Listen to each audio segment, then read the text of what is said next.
Isang mapagpalang araw sa ating lahat mga kaibigan at mga kababayan. Kaligtasan.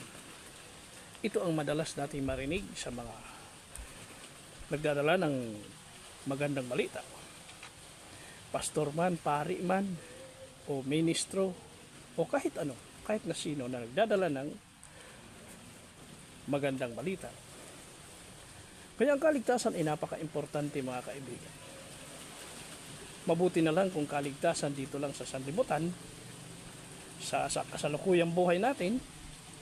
Kung mahulog tayo, nangangailangan tayo, kung mataas, babagsak yung mga taong tumatalon sa mataas na lugar, gumagamit sila ng mga bagay na para hindi sila bumagsak, gaya ng mga parachute o iba pa.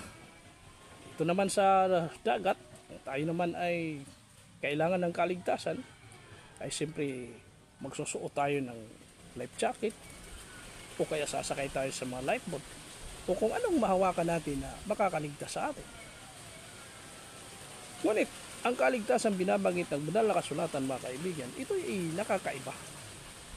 Ito yung ating pananiwala at pananampalataya. At ito mga kaibigan, ang kaisa-isang kaligtasan na ibinigay ng Panginoon ng Biblia sa atin.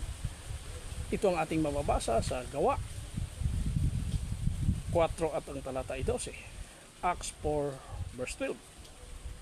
Sa kanino mang iba ay walang kaligtasan sapagkat walang ibang pangalan sa silong ng langit na ibinigay sa mga tao na sukat nating ikaligtas. Maliwanag ang ating narinig mga kaibigan at mga kababayan na sa silong ng langit kasama tayo doon. Nasa silong tayo ng langit, walang ibinigay na pangalan na sukat ikaligtas sa lahat ng tao. Kaya mga kaibigan at mga kababayan, kung ating mapapansin, may mga nagmimensahe o nagpapalaganap ng magandang balita na sinasabi yung Yahweh, yung Yeshua Messiah, para lang sa mga Hudyo. Sila lang daw ang dapat tumawag noon. Sa atin daw, iba yung tawag sa atin kasi hindi daw naman tayo Hudyo. Kung ating napapansin, ang sinabi natin, walang ibang kaligtasan na pangalan sa silong ng langit na ibinigay sa mga tao. Hindi sinabing ibinigay sa mga Hudyo lamang o ibinigay sa mga Hinti lamang o mga Grego lamang, kundi ibinigay sa lahat ng tao. Pansin natin. So, ibig sabihin, Hudyo o ano pa mang klaseng tao, may iisang pangalan lang ang ibinigay para sa ikaliligtas. Bakit may kaligtasan? Sapagkat may nakaambang panganib sa ating kaluluwa doon sa impyerno. Kaya gusto ng Panginoon na hindi tayo mapunta roon, ililigtas tayo sa pamamagitan ng kanyang pangalan.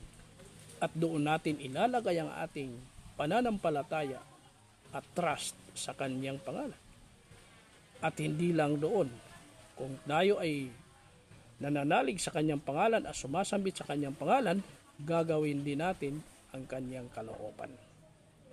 Ano ang pangalan na ibinigay ng Panginoon na sukat ikaligtas? Yun ay ang pangalan ng ating Panginoong Yeshua Messiah. Mula sa amang si Yahweh, siya ang nagpadala at nagbigay. Hindi kung sino-sino ang nagbigay mga kaibigan. Hindi kung saan galing ang pangalan ng Panginoon. Ang pangalan niya ay kanyang ibinigay mula sa kanya, sa anghel na si Gabriel, at doon sa mga Hudyo, sa mga Hebreo.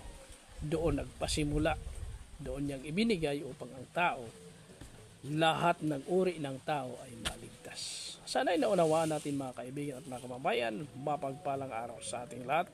Pagpalain tayo ng ating Panginoong Yeshua Messiah.